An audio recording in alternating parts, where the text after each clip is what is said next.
मित्रों, क्या आपने कभी सोचा है कि एक नन्हा सा बच्चा पैदा होते ही क्यों चीखने लगता है? विज्ञान कहता है कि ये सांस लेने की प्रक्रिया है, लेकिन गरुड़ पुराण में इसका एक ऐसा खौफनाक सच बताया गया है जो आपके रोंगटे खड़े कर देगा। वो रोता नहीं है, बल्कि वो दहशत में होता है। उसे अचानक वो सब याद आ जाता है जो उसने पिछले 100 जन्मों में किया था, और वो नर्क जैसा दर्द जो उसने मां के गर्भ की गंदगी में पिछले 9 महीनों से सहा है। वो अपनी बंद मुट्ठियों में भगवान से किया गया वो खतरनाक वादा लेकर आता है, जिसे दुनिया में कदम रखते ही एक मायावी शक्ति उससे छीन लेती है। आखिर क्या है वो सच जिसे जानकर आत्मा कांप उठती है? आज के इस वीडियो में हम गरुड़ पुराण के उस छिपे हुए अध्याय को खोलेंगे। वीडियो को अंत तक देखें, क्योंकि सच आपकी कल्पना से परे है। मित्रों, क्या आपने कभी सोचा है कि एक नन्ही सी जान जो अभी अभी इस दुनिया में आई है, वो मुस्कुराने के बजाय चीख चीख कर रोती क्यों है? विज्ञान कहता है कि ये फेफड़ों को सक्रिय करने की एक प्रक्रिया है, लेकिन गरुड़ पुराण में इसका एक ऐसा खौफनाक सच बताया गया है जिसे सुनकर आप दंग रह जाएंगे। गरुड़ पुराण के अनुसार मां का गर्भ आत्मा के लिए कोई सुखद स्थान नहीं, बल्कि एक अंधेरी कोठरी की तरह होता है।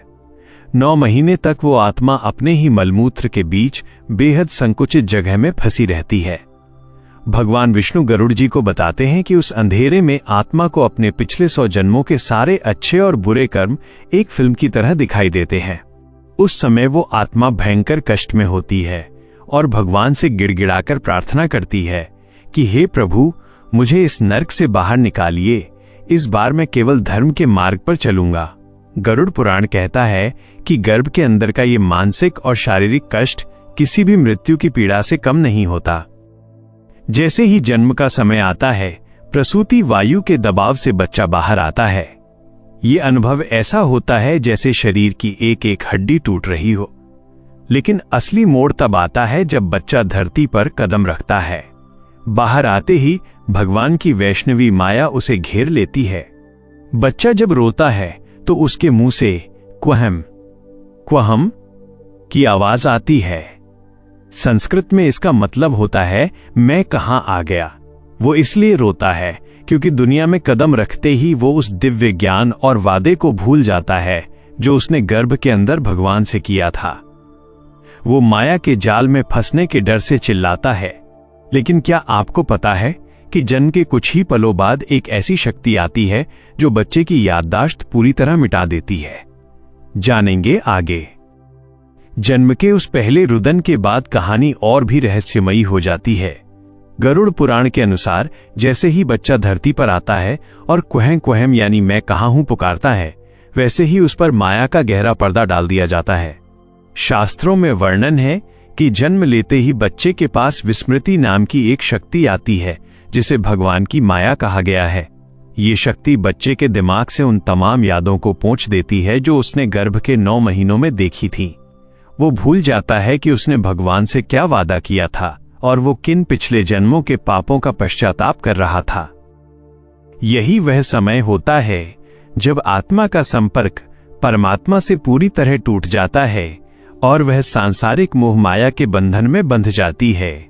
गरुड़ पुराण के अनुसार बच्चा इसलिए भी जोर जोर से रोता है क्योंकि उसे उस अलौकिक शांति के छिन जाने का एहसास होता है जो उसे गर्भ में ईश्वर के ध्यान के दौरान मिल रही थी। वहां वो ईश्वर के सबसे करीब था, लेकिन अब वो इंसानी रिश्तों, भूख, प्यास और शारीरिक कष्टों के जाल में फंस चुका है। बच्चा अपनी मुट्ठियां बंद करके रोता है, मानो वो उस दिव्य ज्ञान को बचाने की कोशिश कर रहा हो, लेकिन धीरे धीरे माया की शक्ति जीत जाती है और वो अपने माता पिता और खिलौनों की दुनिया में खो जाता है। गरुड़ पुराण ये भी कहता है कि यदि मनुष्य को गर्भ का वो कष्ट और ईश्वर को किया गया वादा याद रह जाए तो वो कभी पाप नहीं करेगा। लेकिन यह विस्मृति ही जीवन का सबसे बड़ा खेल है। अब हम जानेंगे कि जन्म के बाद आत्मा के साथ क्या होता है और क्यों कुछ बच्चों को अपने पूर्व जन्म की बातें याद रह जाती हैं। सवाल ये उठता है कि अगर माया का पर्दा इतना ही गहरा है तो कुछ बच्चों को अपने पिछले जन्म की बातें याद कैसे रह जाती हैं? गरुड़ पुराण में इसका भी एक संकेत मिलता है। कहा जाता है कि जिन आत्माओं का पिछला जन्म अधूरा रह गया हो या जिनकी अकाल मृत्यु हुई हो, उनकी यादों के कुछ अंश माया के प्रभाव के बावजूद मिट नहीं पाते। जैसे जैसे बच्चा बड़ा होता है उसके रोने का कारण बदलने लगता है। शुरुआत में वो उस दिव्य वियोग में रोता है, लेकिन धीरे धीरे वो भौतिक जरूरतों जैसे भूख और प्यास के लिए रोना शुरू कर देता है। गरुड़ पुराण के अनुसार ये जीव की चेतना का पतन है। वो उस अनंत ब्रह्मांड के ज्ञान को छोड़कर एक छोटे से शरीर और नाम की पहचान में सिमट जाता है। एक और चौंकाने वाली बात यह है कि जन्म के बाद कुछ समय तक शिशु की आंखें ऊपर की ओर होती हैं या वो शून्य में देखकर मुस्कुराता है। पुराणों के अनुसार उस समय तक उसकी तीसरी आंख या आध्यात्मिक दृष्टि पूरी तरह बंद नहीं हुई होती। उसे अपने आसपास ऐसी शक्तियां या रूहें दिखाई देती हैं जिन्हें एक आम वयस्क मनुष्य नहीं देख सकता। यही वो समय होता है जब यमराज के दूत या फिर रक्षा करने वाले देवदूत बच्चे के पास आते हैं। गरुड़ पुराण ये भी स्पष्ट करता है कि मनुष्य का पूरा जीवन उसी रोने से शुरू होकर अंत में राम नाम सत्य की यात्रा तक खत्म हो जाता है। अगर इंसान जन्म के समय के उस कष्ट और ईश्वर को दिए गए वचन को याद रख पाता तो वो जीते जी मोक्ष पा लेता। लेकिन विडंबना देखिए, जिस कष्ट से बचने के लिए आत्मा गर्भ में तड़पती है, जन्म के बाद वो उसी संसार के भोग विलास को अपना सब कुछ मान लेती है। यही गरुड़ पुराण का वह सत्य है जो हमें हमारे अस्तित्व की गहराई समझाता है। गरुड़ पुराण के इस अंतिम खंड में एक और रहस्य उजागर होता है जिसे संस्कारों का बोझ कहा गया है। जब बच्चा थोड़ा और बड़ा होता है और उसकी यादें धुंधली होने लगती हैं, तब उसके शरीर में अहंकार का प्रवेश होता है। पुराणों के अनुसार गर्भ में आत्मा निर्गुण होती है, यानी उसका कोई स्वभाव नहीं होता, लेकिन जन्म के बाद वो अपने साथ पिछले जन्मों के कर्मों का फल लेकर आती है, जिसे प्रारब्ध कहते हैं। बच्चे के शुरुआती महीनों में उसकी हंसी और उसका रोना अक्सर बिना किसी बाहरी कारण के होता है।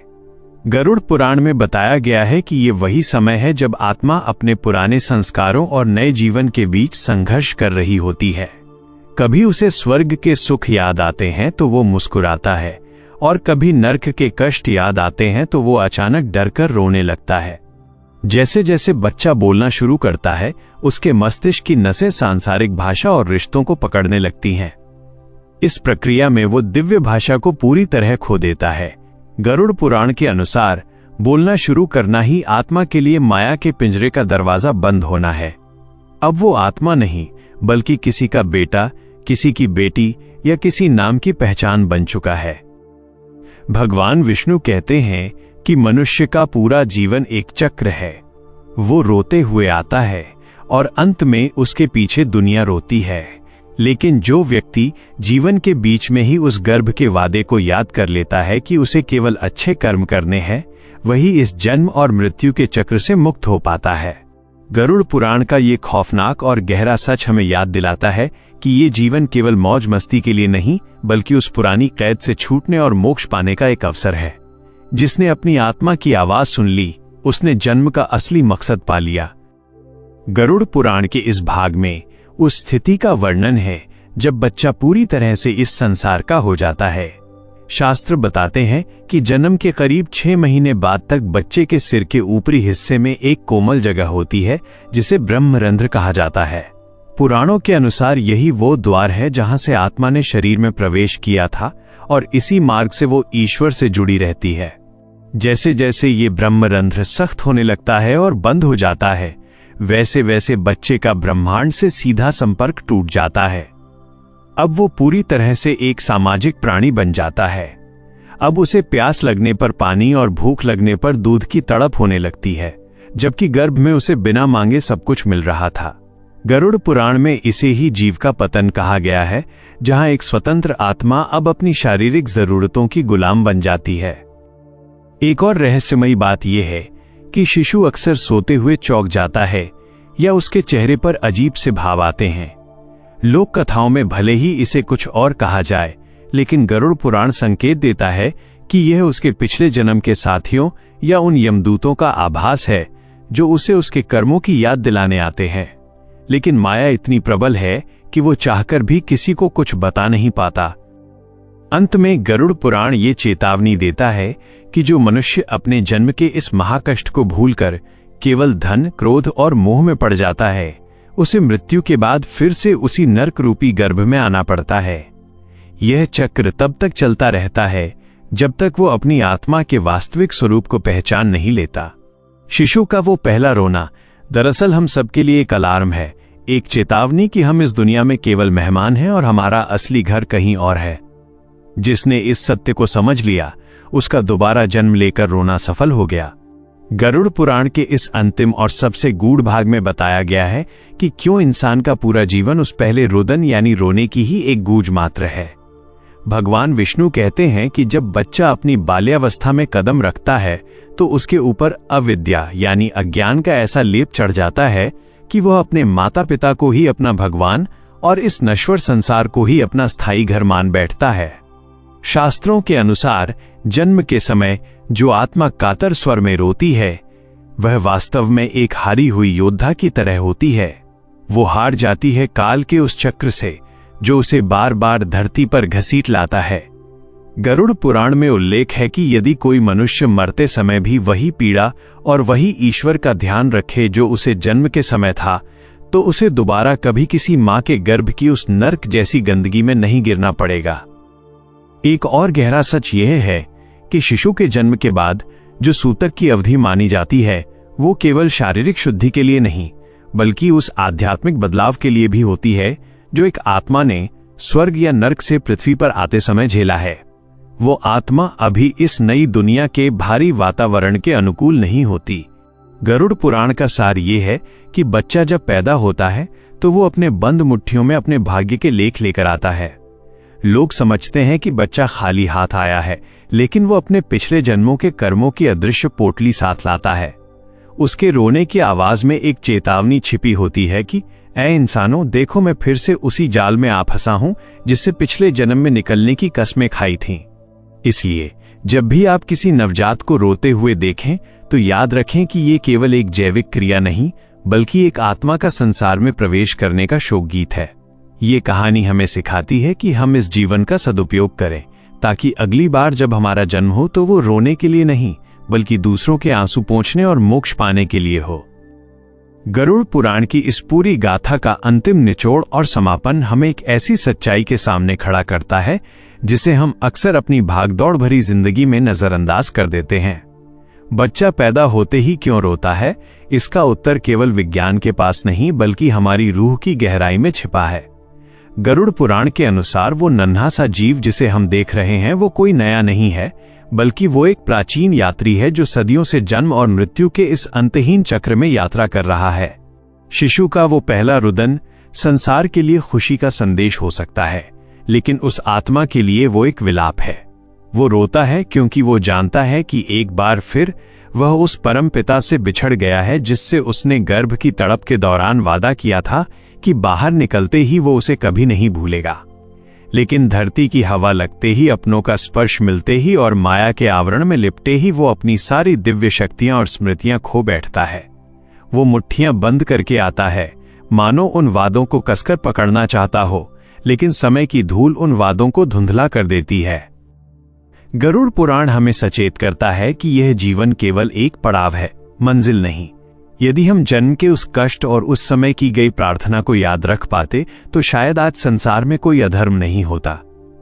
इंसान का पूरा जीवन उस पहली चीख और आखिरी सांस के बीच का एक संघर्ष है। जिस तरह बच्चा पैदा होते ही रोता है क्योंकि वो मोह के बंधन में बंधने जा रहा होता है, उसी तरह इंसान मरते वक्त इसलिए रोता है क्योंकि वो उन बंधनों को छोड़ना नहीं चाहता। इस पूरी चर्चा का सार यही है कि हम इस दुर्लभ मानव जीवन की कीमत को समझें। हम उस आत्मा के रोने के कारण को व्यर्थ न जाने दें। गरुड़ पुराण हमें डराने के लिए नहीं बल्कि जगाने के लिए है। यह हमें याद दिलाता है कि हम इस धरती पर केवल खाने, कमाने और सोने के लिए नहीं आए हैं बल्कि उस पुराने कर्ज को उतारने और मोक्ष के मार्ग को खोजने आए हैं, ताकि अगली बार किसी रूह को गर्भ की उस अंधेरी कोठरी में न तड़पना पड़े।